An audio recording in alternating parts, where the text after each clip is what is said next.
glass building, the bitter wind whipping against my face, but it wasn't the cold that sent shivers down my spine. It was the memory of what had happened 2 years ago in that very building. The day I walked out humiliated, with nothing but my resignation letter and a dream that everyone mocked. "You'll crawl back here soon." Mark Winston, my ex-boss, had laughed, his voice dripping with condescension as he leaned back in his leather chair, flanked by his smug executives. "People like you don't survive out there. You'll be begging for a job before the year is out." But now? Now, I wasn't standing in front of the building as an employee. I was here as the new owner. The news had just been made public. Winston and Company, once a powerhouse in the marketing industry, had gone bankrupt after a series of disastrous decisions, and the company had been acquired in a swift, quiet buyout.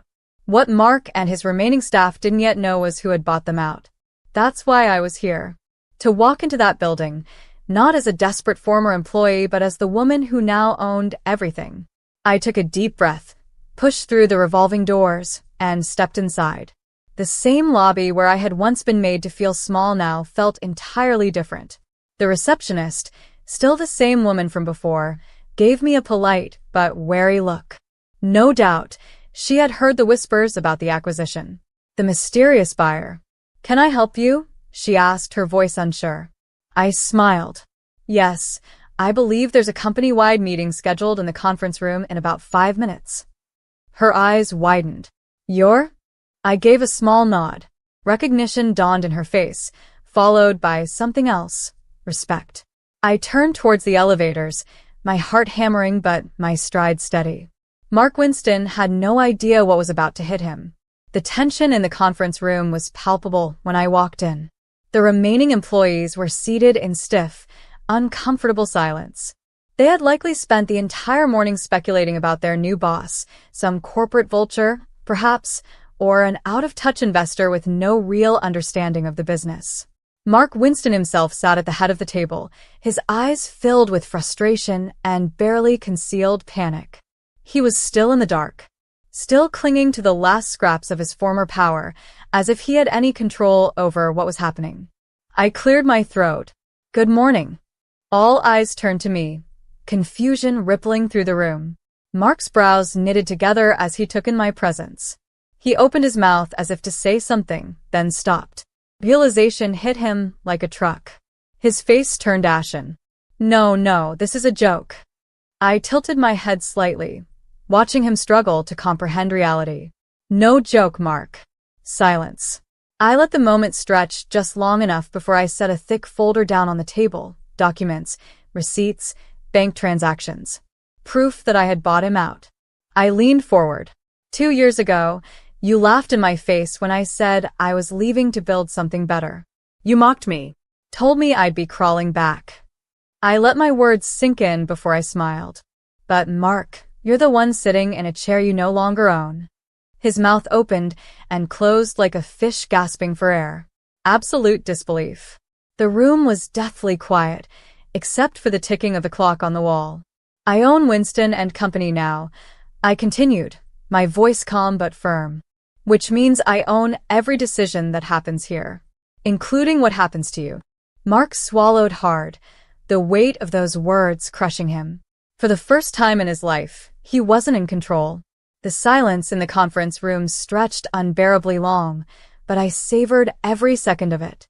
Mark Winston, the man who had laughed at my ambitions, was now sitting in stunned disbelief, gripping the arms of his chair as if they were the last thing anchoring him to reality.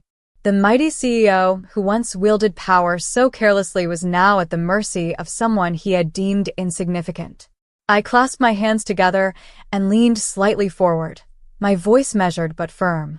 "I assume you've read the terms of the acquisition, Mark?" He exhaled sharply, running a hand down his face. This can't be happening." His voice had lost its usual arrogance, replaced with a hoarse rasp that betrayed his panic. "Oh, but it is," I said smoothly. "And let me remind you, I now hold full authority over Winston and Company." I turned my gaze to the stunned executives, who looked as if their world had just tilted on its axis.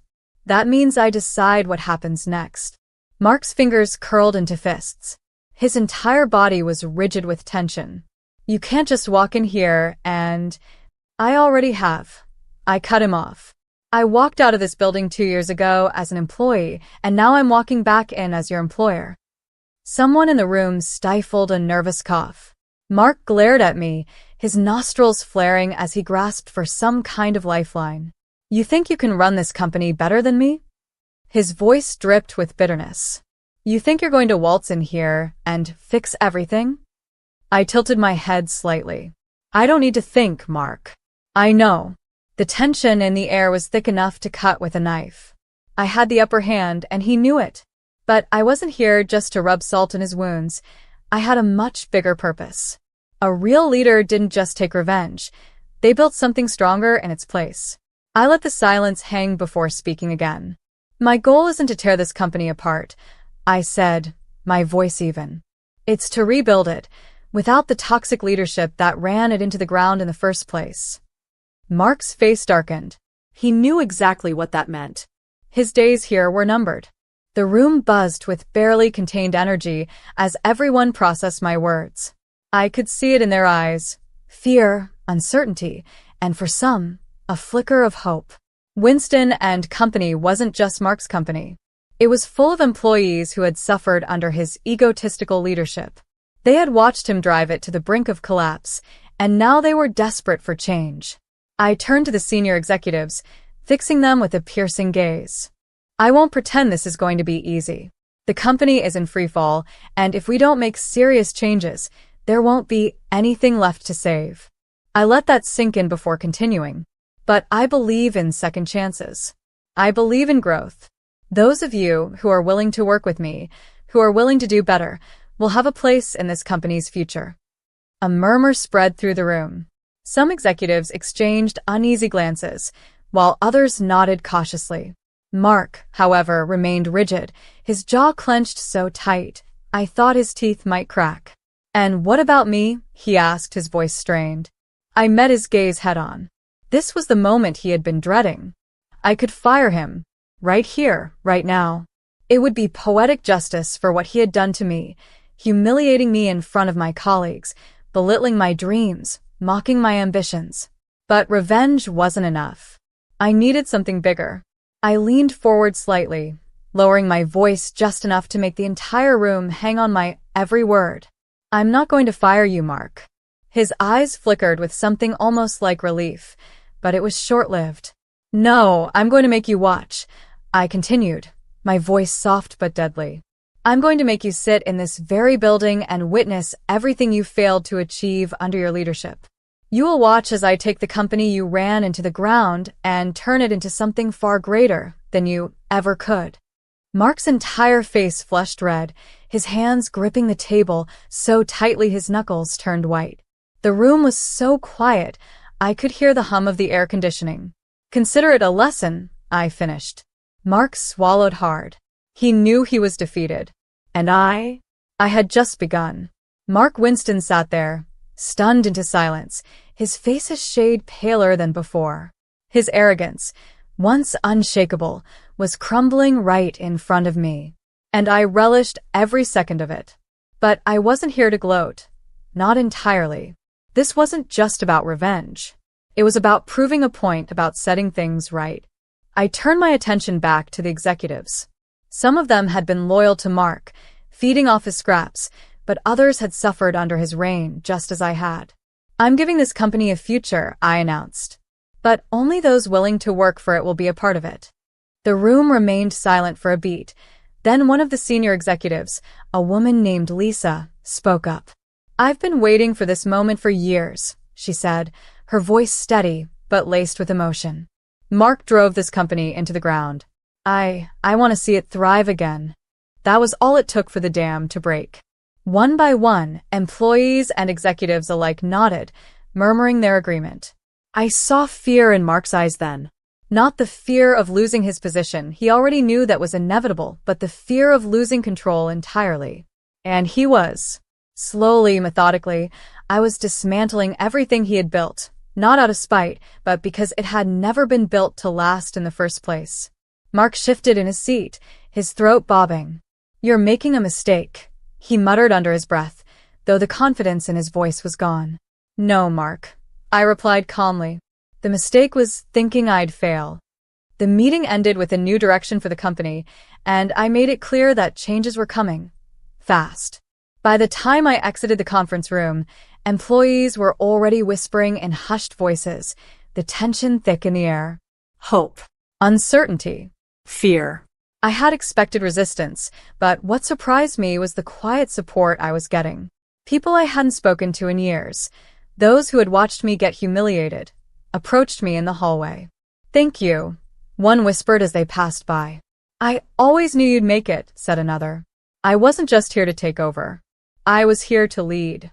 But my work was far from done. Mark was still a problem, even if he had lost his power. He was stubborn, and while I had no intention of firing him just yet, I knew he wouldn't go down without a fight. So, I decided to make my next move fast. Ms. Hayes, my assistant, a bright-eyed woman named Julia, approached me hesitantly. A few employees would like to speak with you. They have some concerns. I nodded. Schedule a meeting for later today. I want to hear them out. If I was going to fix this company, I needed to listen. I needed to earn their trust. Hours later, I sat in a private office, Mark's old office, to be exact. It was a mess, the papers on the desk disorganized, the air heavy with the scent of stale cologne. A relic of his rule. I made a mental note to have it redesigned entirely. A knock at the door. Come in. Julia entered first, followed by a group of employees, people from different departments, their expressions ranging from hopeful to anxious. Thank you for meeting with us, said a man named Carl, one of the longest-standing employees in the company. We wanted to know what's going to happen now. I clasped my hands together, leaning forward. You deserve honesty, I told them. The truth is, this company is in worse shape than the public knows. It will take real work to turn things around. I didn't sugarcoat it. They exchanged glances, some worried, but others relieved. But I'm not here to tear everything down, I continued. I want to rebuild. I want to create an environment where people aren't afraid of their jobs being threatened on a whim, where good work is recognized and employees have a say in the future of this company. Carl exhaled sharply. That's all we've ever wanted. Another employee, a young woman named Mia, spoke up hesitantly. Does that mean changes in leadership? I smiled slightly. Yes, it does. Mark was still in the building, but he wouldn't be for much longer.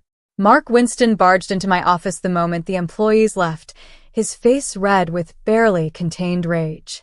You're dismantling everything I built, he hissed. I didn't flinch. I'm fixing everything you broke. His fists clenched at his sides. This company was mine. I leaned back in the chair that had once been his, and let out a quiet laugh. Not anymore, Mark. The realization crashed over him like a tidal wave. For the first time, he truly understood that he had lost. I gave him one last chance. You can either step down quietly, or I'll make sure your exit is far less graceful. His jaw tightened, his body practically vibrating with anger. But deep down, he knew he had no leverage, no allies, no way out.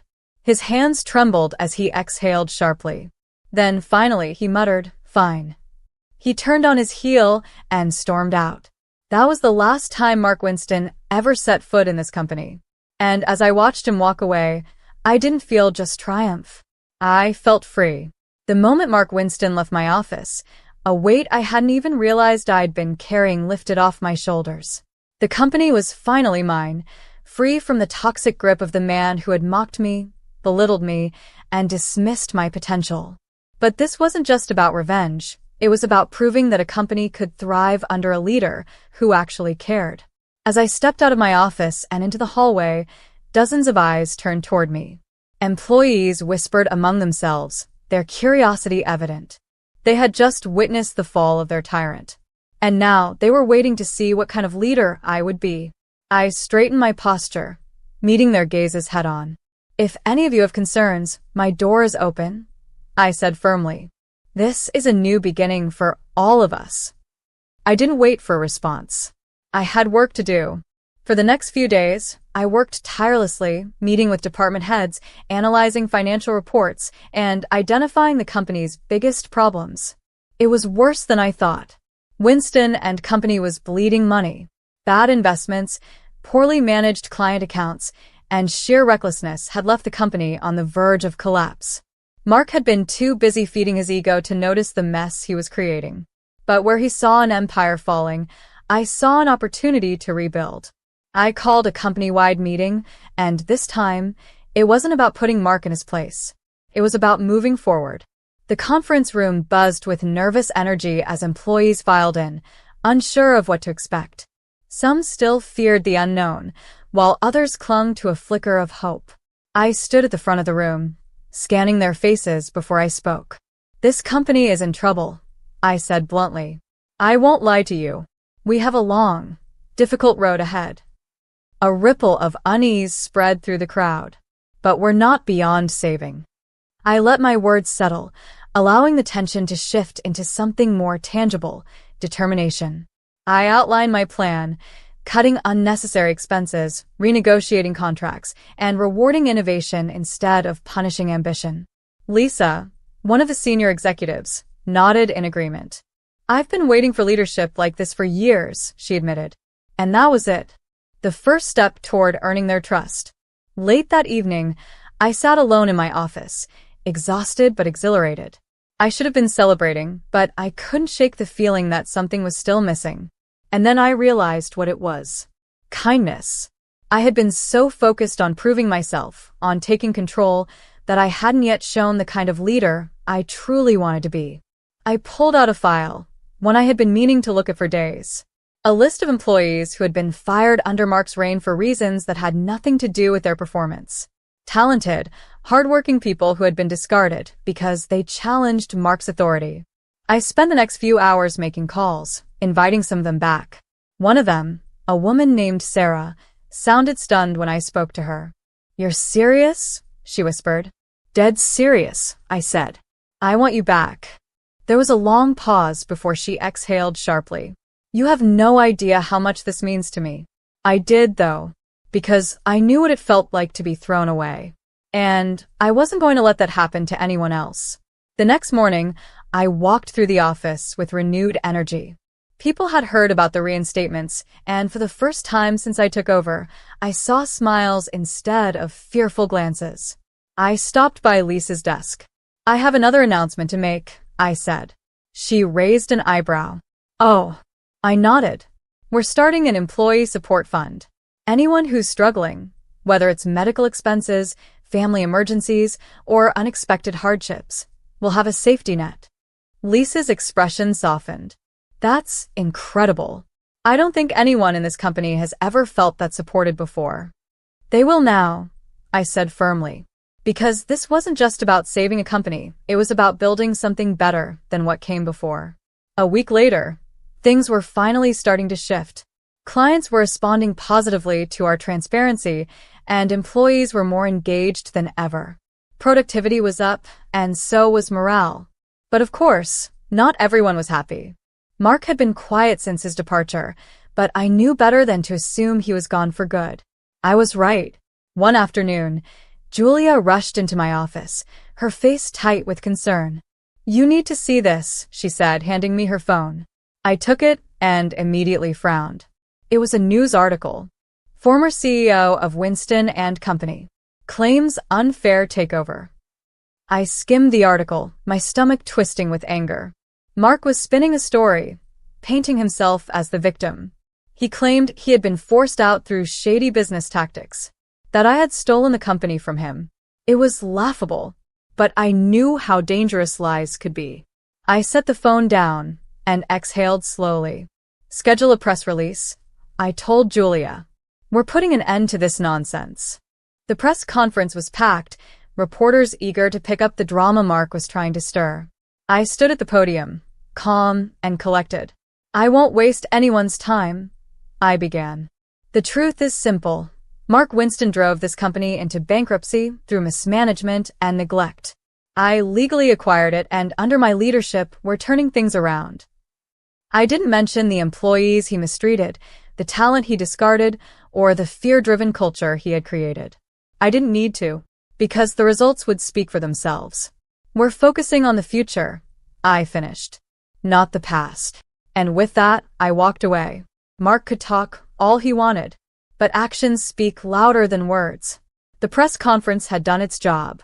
The public was on my side. But Mark wasn't done yet. A few days later, I received an unexpected email. Subject: "We need to talk." It was from Mark Winston. I debated ignoring it. He had tried to ruin me, spread lies about me, and now he wanted to talk? But curiosity won. I replied with a simple, "Name the time and place." His response came quickly. "Tomorrow, 2 p.m. Café Royale." Interesting choice. A public place. He knew I wouldn't make a scene. Fine. If he wanted a meeting, I'd give him one. The next day, I arrived at Café Royale a few minutes early. The moment I stepped inside, I spotted Mark sitting in the corner, a coffee cup in front of him. He looked different. Not the confident, smug man I once knew, but a shell of himself. I walked over, standing tall, radiating the power he had once stripped from me. "Let's make this quick," I said as I took my seat. He sighed, rubbing his temples. "I don't want to fight." I raised an eyebrow. "That's new." His jaw tightened. "Look, I messed up. I let my ego run the company into the ground. But you don't understand what it's like, having everything you built taken away." I let out a humorless laugh. "You mean the way you took my future away? The way you humiliated me in front of everyone, convinced I'd crawl back?" He flinched. Good. I crossed my arms. "You're not here to apologize. So why am I here?" Mark exhaled sharply, his fingers tapping against the coffee cup. "I want a job." I blinked, stunned into silence. This man, who had mocked me, belittled me, and tried to destroy my reputation, wanted me to hire him? I let the silence stretch, let him squirm. Then, finally, I spoke. "Give me one good reason why I should help you." His shoulders slumped, and for the first time, he looked truly defeated. "Because no one else will." I stared at him, trying to decipher if this was some sort of trick. But it wasn't. He was completely, utterly broken. He had burned so many bridges that there was nowhere left to go. I could have destroyed him right then and there. I could have laughed in his face, told him he deserved to suffer like I did. But I wasn't him. I leaned forward, resting my elbows on the table. "You want a job? Fine." His eyes widened in disbelief. "Wait, really?" I smirked. Yes. But not as an executive, not as a leader. I leaned in, lowering my voice. "You'll start at the bottom, the same way you made me start over." His face drained of color. "You can't be serious." "Oh, I'm very serious." I took a slow sip of my coffee. "No power, no title, just an entry-level position. You'll work hard, and maybe if you prove you've actually changed, you'll earn something more." Mark swallowed hard. "That's humiliating." I tilted my head. "Isn't it?" For a moment, I thought he would refuse, that he'd storm out, choosing pride over survival. But instead, he nodded, because he had no other choice. "Fine," he muttered. "I'll take it." And just like that, the man who once ruled over me was now working under me. I didn't go easy on Mark. I gave him the kind of thankless, grueling tasks he had once assigned me without a second thought. Fetching reports, organizing files, attending training sessions with entry-level employees. He was starting from scratch, and I watched, waiting to see if he would break. For the first few weeks, I expected him to quit. He barely spoke, kept his head down, and worked without complaint. It was unsettling. Then, one evening, I saw him helping another employee. A junior analyst had been struggling with a data report, and Mark, once a man who refused to lift a finger for anyone, was guiding him through it. It was the first time I saw a flicker of something I never thought I'd see in Mark Winston. Humility. Months passed and Mark didn't quit. He changed. He wasn't the arrogant, power-hungry man he once was. He worked hard, listened instead of commanded, and for the first time I saw growth. Lisa even pulled me aside one day and whispered, I don't believe I'm saying this, but he's actually trying. I had never expected this outcome. But people are capable of change. The man who once destroyed lives for his own gain was now learning what it meant to build instead of tear down. One evening, as I was leaving the office, Mark approached me. I just wanted to say thank you. I raised an eyebrow. For what? He hesitated, then finally said, for giving me the chance to be better. For the first time, I actually believed him. 2 years ago, Mark Winston had mocked me. Today, he worked under my leadership, not because I had crushed him, but because he had learned to respect me. Winston and Company had transformed into something greater than ever before. A company built on fairness, respect, and innovation. I had won. But more importantly, I had proven that success doesn't come from stepping on others. It comes from lifting them up. And in the end, that was the real victory. As I walked into my office, I allowed myself a small smile.